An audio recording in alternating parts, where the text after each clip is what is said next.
பறவைகள் முட்டையிட்டு அடைகாத்து குஞ்சுகளை பாதுகாப்பாக வளர்ப்பதற்காக தங்களின் கொக்குகள் மற்றும் கால்களை பயன்படுத்தி சுற்றியுள்ள இயற்கை மூலப்பொருட்களைக் கொண்டு கூட்டுகளை கட்டுகின்றன.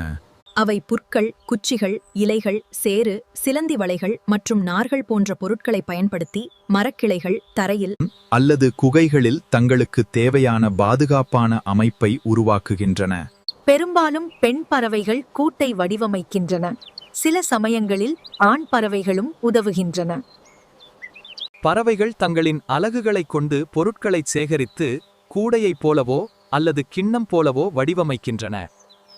தையல்காரர் பறவை இலைகளை தன் அலகால் தைத்து கூடு கட்டுகிறது. பல்வேறு வகையான கூடுகள். கிண்ண வடிவ கூடுகள். காகம், மைனா போன்றவை குச்சிகள் மற்றும் புற்களைக் கொண்டு கிண்ணம் போல கட்டுகின்றன. தையல்காரர் பறவை இலைகளை தைத்து உள்ளே பஞ்சு வைத்து கூடு கட்டுகிறது. மரங்கொத்தி மரங்களில் துளையிட்டு கூடு கட்டுகிறது. தூக்கணாங்குருவி நார்கள் மற்றும் புற்களைக் கொண்டு மிக நுணுக்கமாக தூங்கும் பையை போல கூடுகளைத் தொங்கவிடுகிறது. கூடு கட்டும் காரணங்கள்: பாதுகாப்பு, முட்டைகள் மற்றும் குஞ்சுகளை பாம்புகள், அணில்கள் போன்ற எதிரிகளிடமிருந்து காக்க. வெப்பநிலை, குஞ்சுகளுக்கு தேவையான வெப்பத்தையும் பாதுகாப்பையும் வழங்க. குஞ்சுகள் பறக்க பழகும் வரை பாதுகாப்பாக இருப்பதற்கு.